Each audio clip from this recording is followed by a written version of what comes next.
Welcome back to Behind the Play. My name is Alex Adams, and today I'm very excited to introduce our guest, Eric Koreen, who covers the Raptors for The Athletic. He's a fantastic writer and a really good, great Twitter follow. So thanks so much for coming on, Eric, and how's it going? All right. We'll see how long I'm still. Are we still joking about Twitter's existence? Like, we'll see how I long I'm still a great Twitter follow. Yeah, no, no. I maybe we go to Mastodon or something like that. Yeah, we're powering through. Yeah, The Twitter wants what or Twitter gets what Twitter wants. So we'll see. But it hasn't folded in on itself yet. So yeah. We'll give it a little bit of time. I'll at least by the time we record, Twitter should still be in a piece together. So hopefully that's the case, or maybe not. Hopefully. Anyways, thanks so much for coming on, and Eric. And I just wanted to ask a little bit about your career and when did you first think you might want to pursue a career in sports journalism and writing? well, I probably owe it mostly to my brother, Mike. He's 5 years older than me, and when he was 16, he got a co-op. So I don't know if everybody not in Ontario or even in Ontario who went through the high school system but didn't take co-op as a class in, I believe, grade 11. It allows you for like two classes, the equivalent of two classes in grade 11 in high school to get like a work experience, and that counts as a credit or 2 credits. And he went to the Toronto Sun sports department and really got into it and gained a foothold there. And he was there in some form or another for a while. And anyway, fast forward, well, he's 5 years older than me. So fast forward like about 7 years when I'm trying to figure out what I want to do going into university. And then all I really knew was, I mean, I was decent at writing. I didn't want to be in school for 8 years. I liked sports. So let's try journalism and see what comes of that. So I went to the now named Toronto Metropolitan University, and I mean, we can go on from there, but that was sort of the inkling. It wasn't so much of a call to like, I need to do this. This is my life's calling. As like, I don't want to have to get a master's and a PhD. Like, not that I was bad at school, but it wasn't really my jam, if that makes sense. Yeah. And what was it like to kind of have a brother who had kind of gone up in the industry to kind of give you tips and advice? And was he very helpful in you in the industry? I mean, my first real job, or I guess my first two jobs actually. The first thing I sort of did that was, sports journalism adjacent, certainly not sports journalism, was I was the public address announcer for York Hmm. University sports. And he knew the sports information director there, so they were looking for somebody, and that was good experience. That was totally uh you know 100% a field from my actual personality. Like, people who knew me could imagine me like trying to be Herbie Kuhn, who's the Raptors public address announcer. They'd probably laugh at the thought.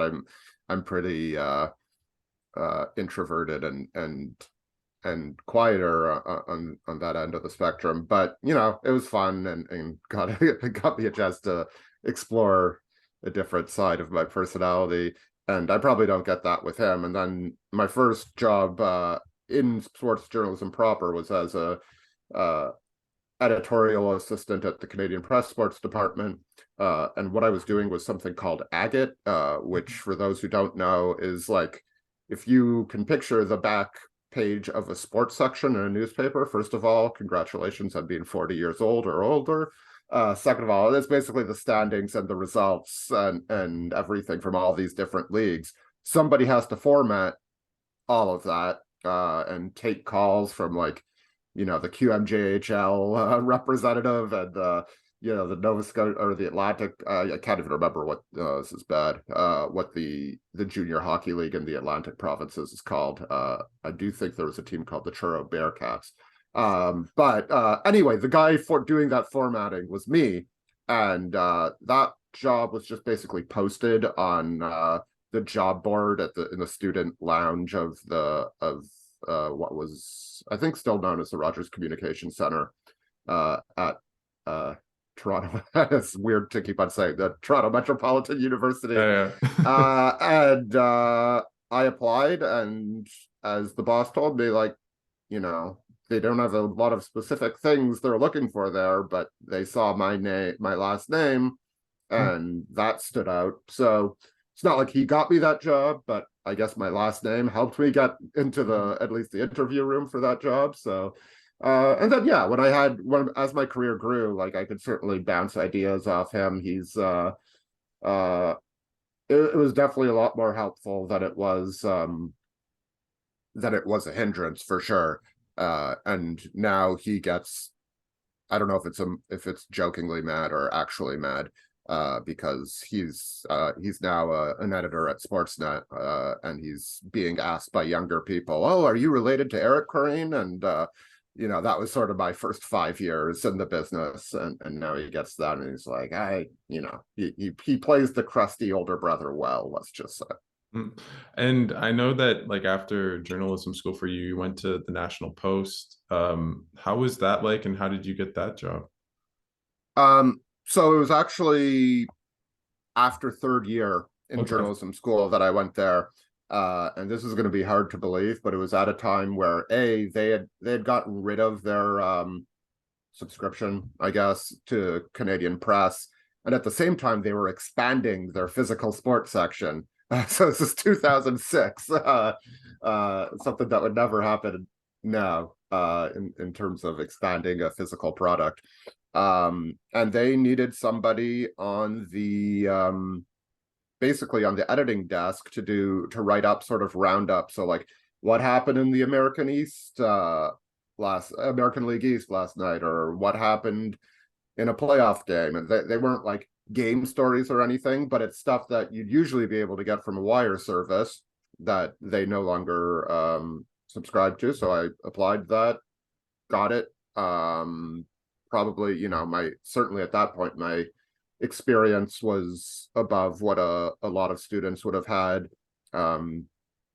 And that's how I got my foot into the door. I did a full internship there.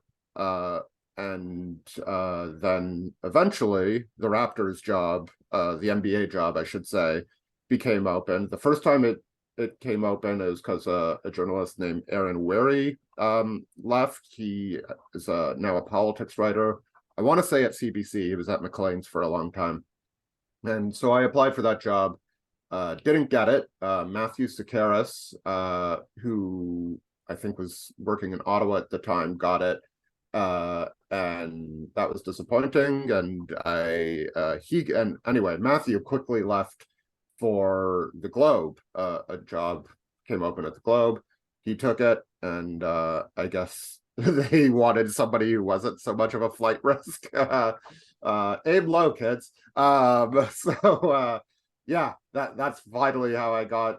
People often ask me, like, "Oh, did you always want to do basketball?" And, like, the answer is yes. Like, that is my preferred sport. That was my favorite sport at the time. But the fact that that's the job came open not once but twice within like a 8-month span, was pretty awesome.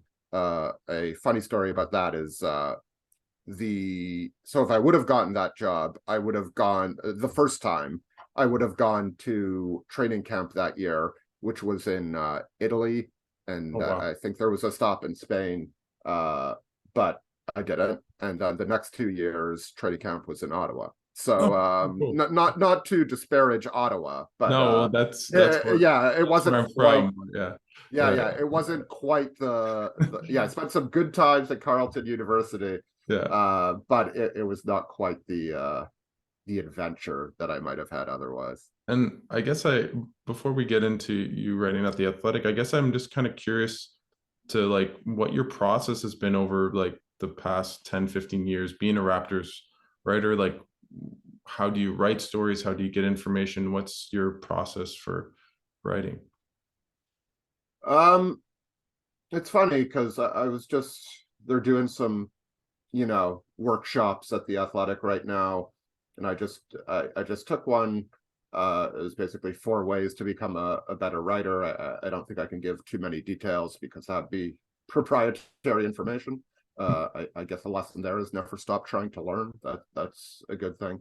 Well, we'll see. You can judge by my next few articles. But they were asking, like, what's your process? Do you have an idea?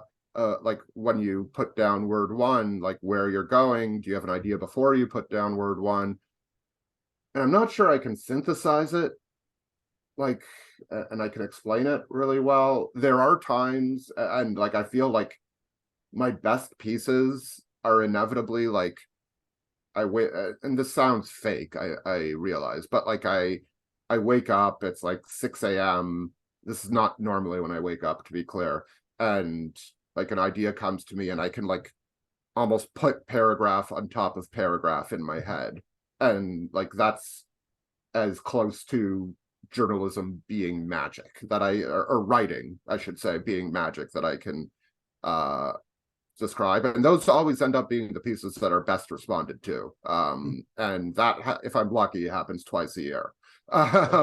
So the rest of it is, it depends. Like I've always, not always, but I usually have 1 or 2 longer pieces that I'm working on, like, slowly, and that's more of like I need to do another interview, and like occasionally on those pieces I'll write down like a graph or a key theme that I want to hit on, just so I don't forget it later and put it in like the document.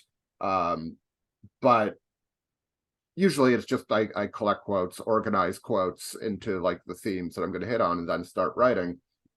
For the more day-to-day stuff, I think, it'd be, I'm pretty much making it up as I go along. Like I have a list of ideas, and that I know I want to get to at some point, and sometimes a certain game will be a good window into that. A lot of the times I try to open with a scene, whether it's on the court or in the locker room. Sometimes during the middle of a game, if there's a play that stands out, like I'll make sure I note it and then get back to it later.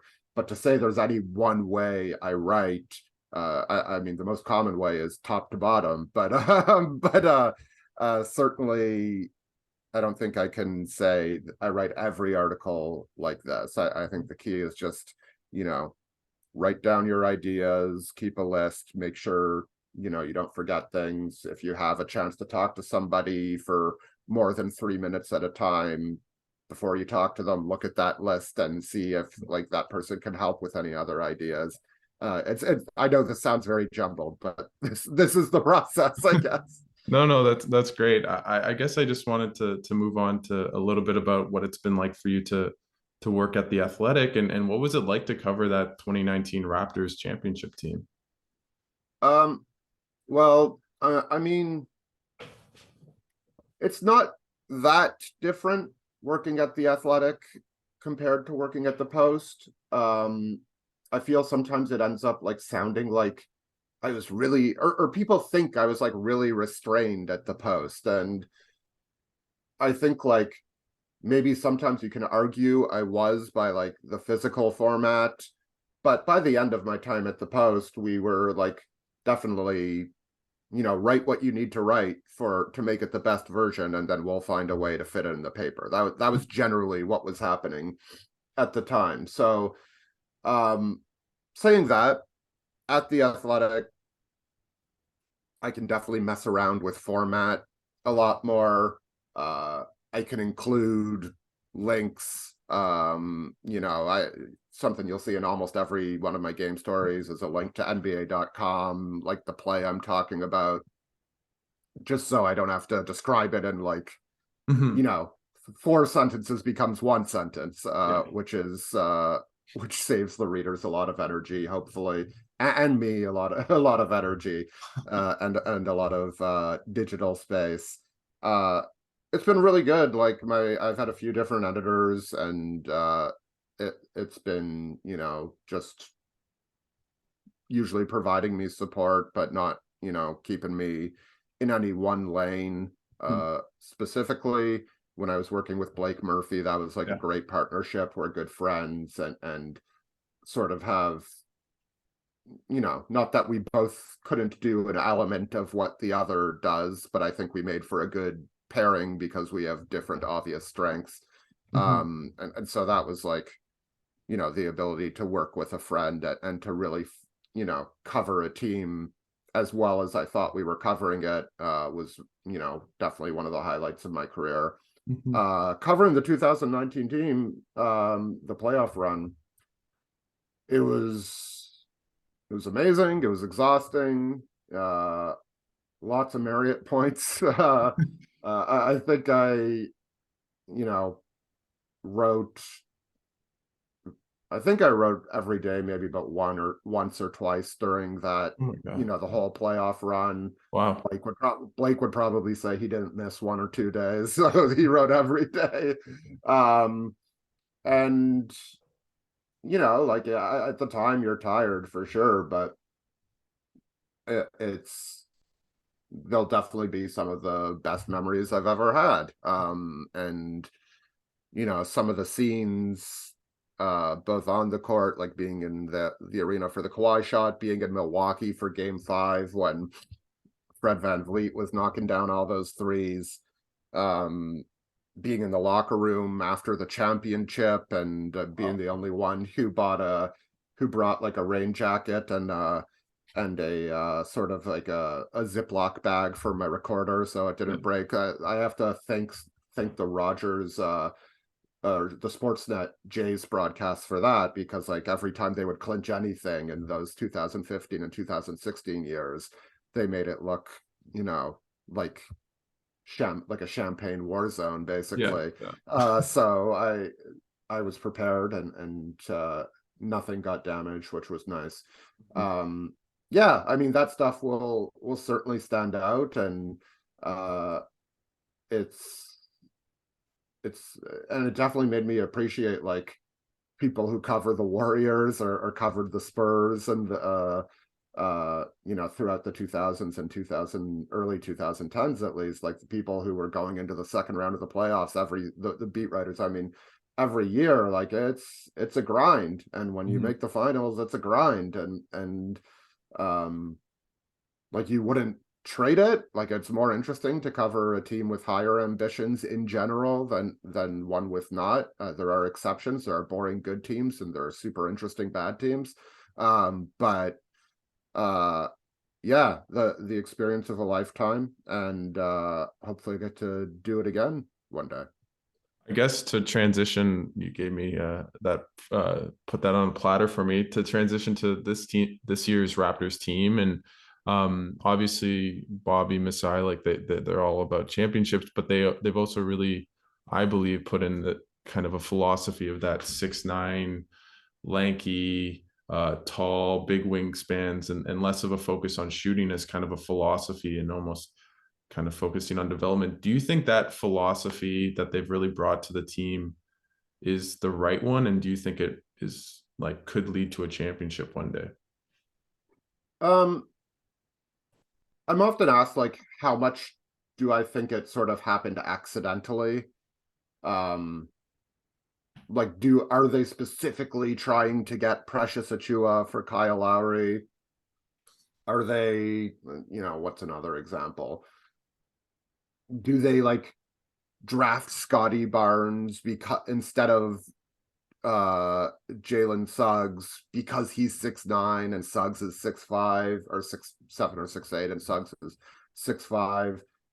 And like I'd say it's part by design, but partly an accident. So I'm not sure like how hard and fast the philosophy is. I would say for the right player, they would, change it.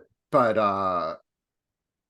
barring that, it does make them, those players are among the most versatile players in the NBA. And added versatility basically means your philosophy is you can do a bunch of things and play a bunch of different ways. Um, I think they need to supplement it a bit better. I think Otto Porter's shooting was a key element. Not like, he's a guy who signed for less than the mid-level. It's not like a shape-shifting, but that's why I use the word supplement, I guess, it's an admission that, okay, we can't teach everybody to shoot who can't shoot or who isn't like a plus shooter, let's say. So let's add a bit around that. I just wrote a story about Fred VanVleet and his struggles, and first of all, they've said that Fred VanVleet fits and he's like the culture setter there. So they believe that, it's not only 6'7", 6'8", 6'9" guys that work or can work within it. If you can find ways to be impactful on defense, that also adds to it. But I think for how great it is to say that Pascal Siakam and Scottie Barnes are your backup point guards, I think that they're still playing Fred VanVleet 36 minutes a night, even after last year. And as we saw his body sort of give out on him, and I think that's sort of a pretty significant failure in terms of the organization. And I'm talking coaching staff and front office, whatever level you want to, whoever you want to ascribe blame to. And I think in these cases, it's almost everybody has a part to play instead of only one side has a part to play. But they haven't really found a way to get VanVleet's minutes down, and that's something you have to be concerned about as you watch him struggle, but also go to the playoffs, hopefully, and also assess him in free agency if that's where we're heading. So I believe, and also with Christian Koloko, a proper 7-footer who, big, but big in a different way. Like, even as unpolished as he is, and there are certainly times where I'm like, this guy needs a lot of time in the G League. There are other times where he's made a really nice impact, certainly an impact you'd be happy with for any second round pick in his rookie year. But there's a thought that goes through my head that's like, look, this guy's impacting the game notably. What if they had somebody who was a bit more of a factor offensively? What if they had somebody who was a bit more polished in his decisions of when to help and when not to, who brought those same rim protection, rim running traits? So I think they need to diversify a little bit, but I also think in general, having three guys like Pascal, OG, and Scottie makes a lot of sense as you're thinking about your core. So I know that's like a mishmash of an answer. And I think in their heart of hearts, they'd probably say they need to diversify a lot because it's great to have these versatile players, but sometimes you still gotta send 6 fouls at Joel Embiid for 15 or 20 minutes. Like, that just helps Pascal Siakam or OG Anunoby or Scottie Barnes, whoever gets that assignment, or Precious Achua, be at their best if they don't have to spend every possession, battling that guy. And in order to get Fred VanVleet healthy in April, you probably need somebody who can soak up 15 minutes of, even if he's not the lead ball handler in a second unit, a guy who can organize the offense and who can hit some shots and who can attack a closeout and make a secondary play, or, end of shot clock, run a pick and roll to get the offense a bit more fluid. So they're not done. And that's sort of how I view where this team is right now. And I think that's how they view it too. I guess I'd want to ask you just on that about kind of lightening Fred's load and the kind of like, do you think that's an internal thing where they should focus more on getting guys like Banton and Flynn minutes who've been up and down, but maybe ride the wave, or should they try to seek out another ball handler via trade? Or I've been curious to see what Malachi Flynn could do if he were actually given 15 minutes a game per night. Like, while I was writing that story, I looked it up, and this season and last season, he has played 15 minutes or more in 4 straight games once over the last year and a third, I guess. And it's just like, I get it. I get that, like, he doesn't really do what they want defensively. Like, he's not built like that. He's not gonna be able to physically fight and dig down low as much as Fred VanVleet can. But he can run a pick and roll when there are 6 seconds left under the shot clock. He can, and we've already seen he can, when he has reliable minutes, he'll be like a decent 3-point shooter, especially if he's just, catch and shoot 3-pointers, which, as I discussed, like if Scottie Barnes and Pascal Siakam have the ball most of the time when VanVleet's not on the floor, like he's going to get a lot of those catch and shoot shots, or take a dribble to run to make sure the contest goes by him, relocate and hit the sidestep three, if you will. And like, people keep on asking for a bench mob. I'm not so interested. I think that was sort of like I'm referring to the 2017-18 Raptors. You don't necessarily need that. Like, the reality is, like, you have a core of 4, and if they're all playing, 32 to 35 minutes a night, if one or two of the guys is up 36, 38, it's not the end of the world. But you have these guys, and I'm more of a Flynn fan in this role than Banton, just because he's the more reliable shooter, and I think clearly the weakness of this team is half-court offense, and he's the guy who fixes that, or doesn't fix it, but has the best chance at like making incremental growth, or leading toward incremental growth. Like, let's see what he can do. How can you form a judgment unless he's doing that? So I think they kind of owe it to themselves, and not to mention VanVleet, to see what he can do in a regular bench role over the last before the trade deadline, before the February trade deadline. And that's when you can judge if you need that guy, or if you don't, or if Malachi Flynn could get you to April, at which point you're probably playing Fred VanVleet 37, 38 minutes a game. So it's not a big deal then, but it's a big deal now. I guess just to move on a little bit to Scottie Barnes, like he's had a bit of an up and down year, specifically like in his sophomore year. And I know you wrote just a little bit how Brown and Tatum took steps back in their second and third years.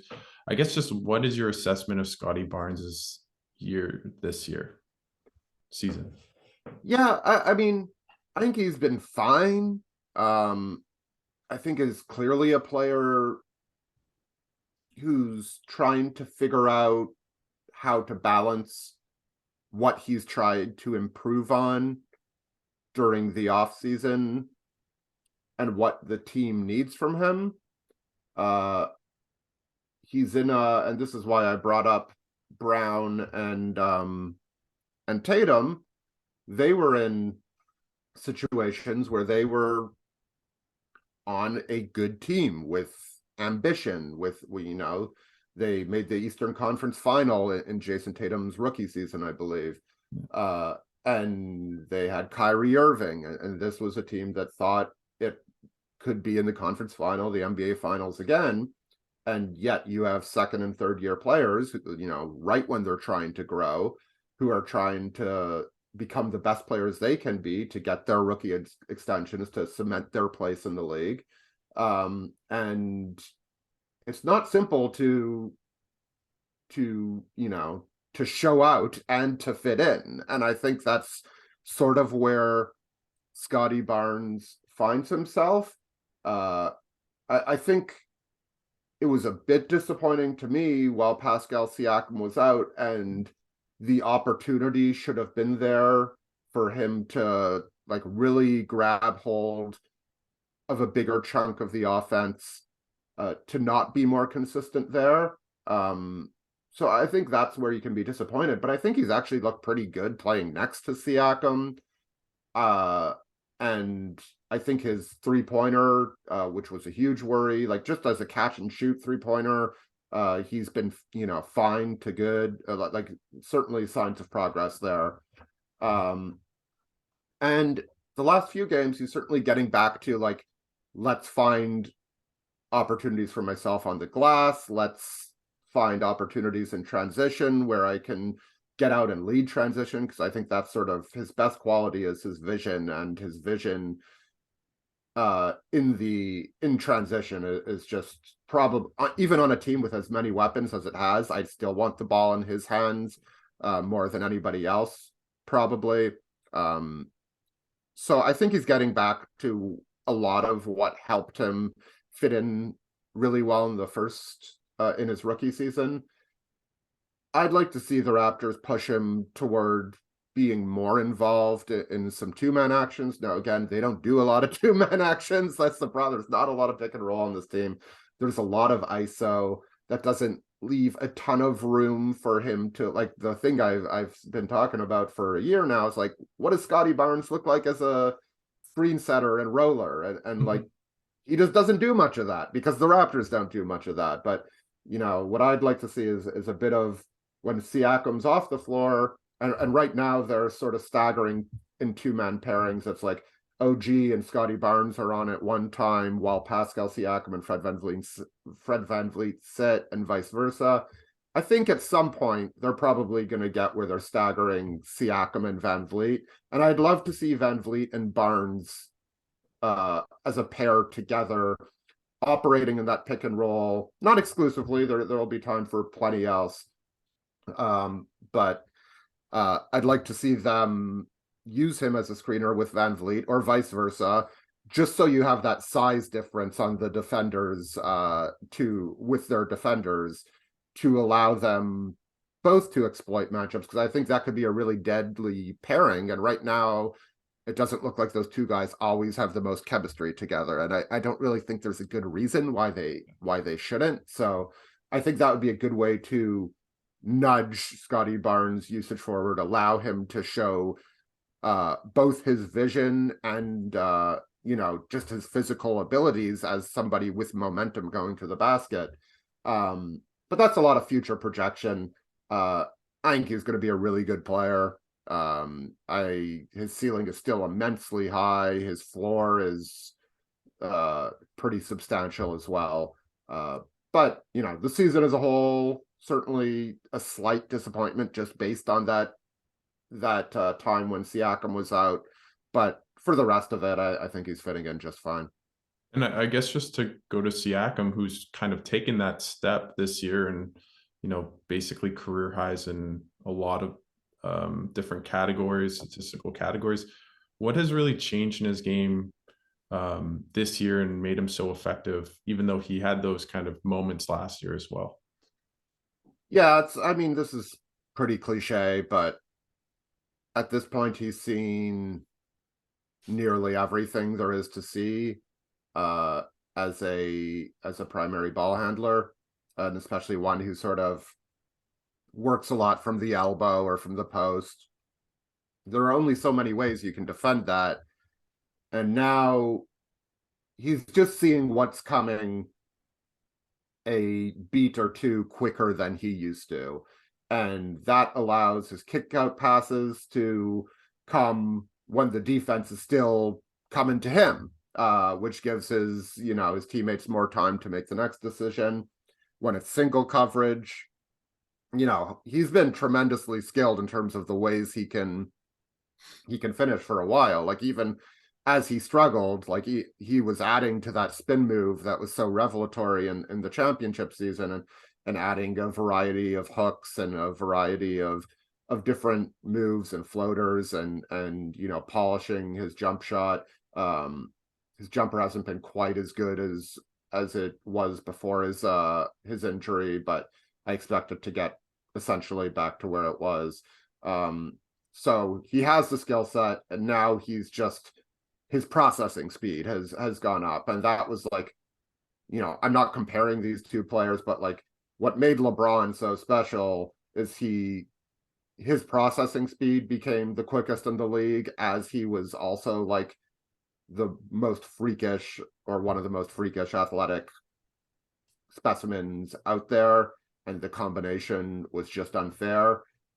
Siakam will never be LeBron in terms of just sheer physicality and athleticism, but he has he has a considerable skill set, and now he's able to pair it with that processing speed. And I think, when you see consistently that his assists are in the 6, 7, 8 range, the rebounds are in the 6, like every night it seems like 25, 7, and 8, and it's not like he's doing it tremendously inefficiently either. Like he's been wonderful, and you just hope he stays healthy, and his teammates can give him a bit more help, especially from the 3-point line, and that sort of, I think it's kind of a fool's errand to ever expect a team to be fully healthy, but Otto Porter you would expect would make a big difference. Fred Vanvleet getting back on track. Gary Trent, I think, more or less seems to be taking to the bench role, and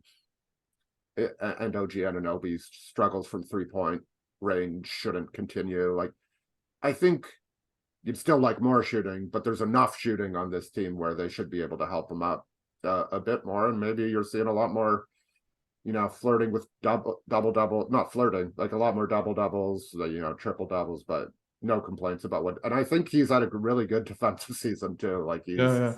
after OG Anunoby, he's probably been the most reliable defender on the team. And that says a little bit about some slippage maybe from some other guys, but I also think he's taken.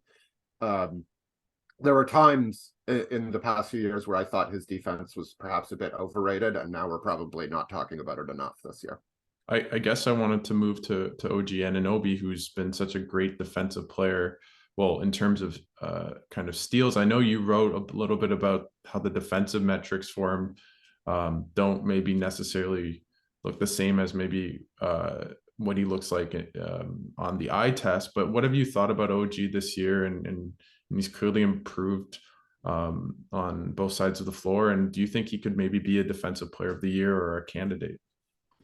Yeah, I mean, he's certainly, when you think of early season candidates for that, and it's too early to really put anything in 10, but you think of guys on the Bucks, like I had in the mailbag, I ranked them sort of right now: Brook Lopez, Anunoby, Giannis. Those would have been my 3 as of a week ago. What he's doing in all facets of defense is amazing. What he does off the ball in terms of anticipating passing lanes is pretty great. I think you have to respect what his teammates are doing, because he does take a fair number of gambles. And the Raptors have gone a bit better at their schemes to where if he takes a wrong gamble, they're able to recover and allow Anunoby to sort of what's basically called X out and get to the guy where his recovering teammate left. He can get there in time before something disastrous happens. But we're getting a bit away from your question. On the ball, he's obviously the guy you'd want on almost any key player in almost any situation.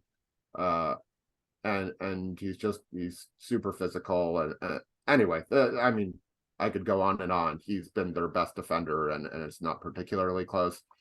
Offensively, like, he doesn't quite have the vision of Siakam and Barnes, but he's improved. He has some dump off passes every game that I'm like, oh, I didn't really think he'd get it through that tight window, and he does. His balance has improved to, like, from bad to acceptable.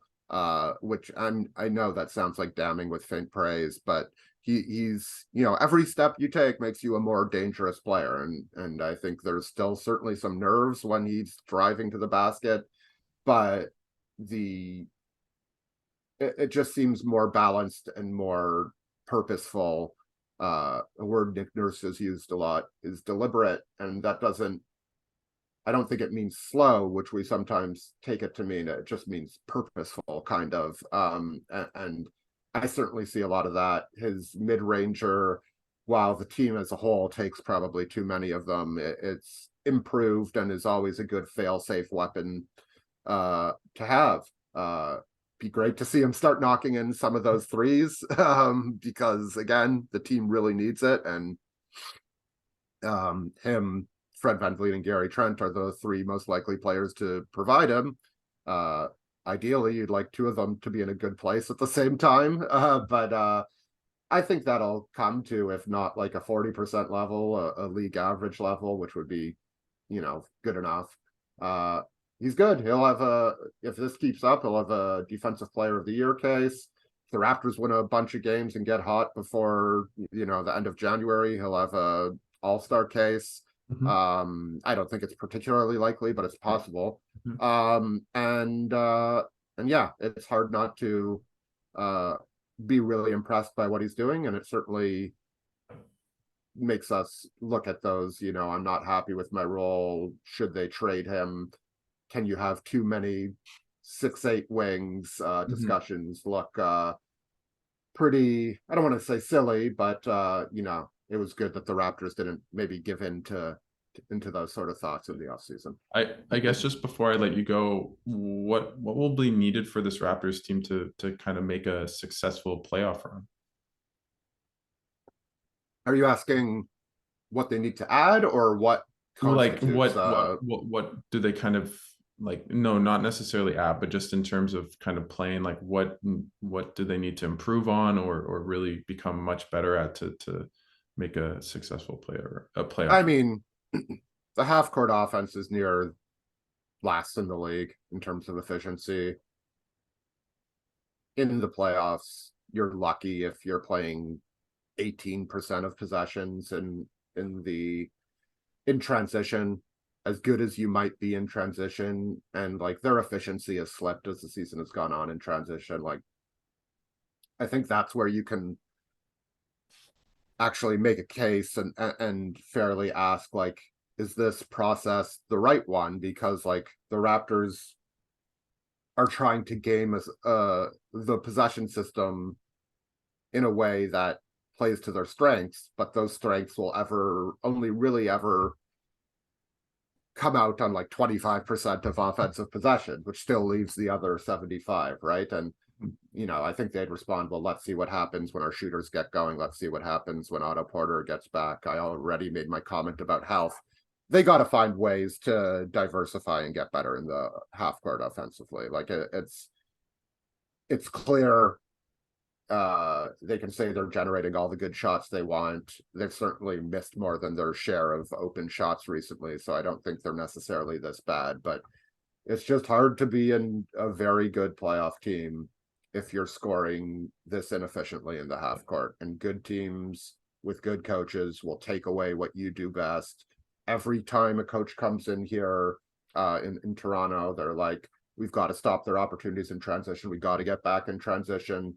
It's one thing to say that in the regular season. It's another thing to be able to say that, but also prepare for it and like drill it and drill it and drill it in a playoff series over and over and over again.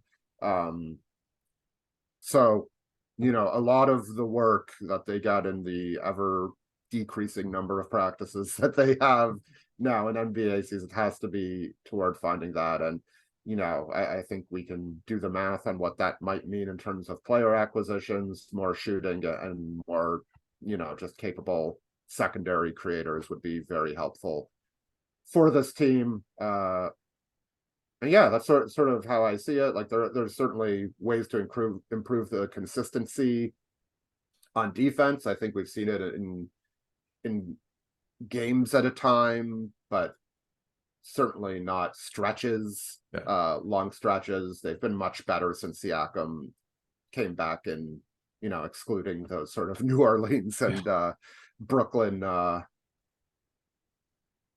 games. So I mean, there's always room to perfect things on defense, but they're not going anywhere with this half court offense, and that's my answer is 1, 2, and 3. Well, thank you so much for coming on, Eric. I guess I just wanted to give you the floor. Is there anything that you're working on or any pieces people should keep their eyes and ears open for?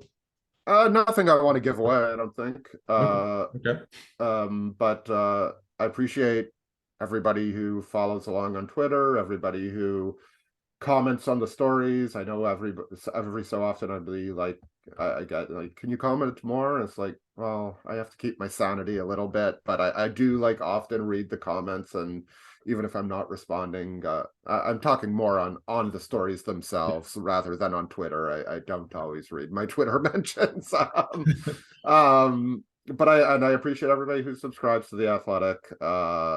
And we didn't talk about getting laid off at the Post, but I thought there was a good chance my career was over then, and I got an awesome opportunity at The Athletic, but at the time The Athletic was fledgling and just starting, just getting off the ground, and I'm under no illusions that I and the people who follow me made it a profitable or made it a successful go-to destination for a lot of sports fans.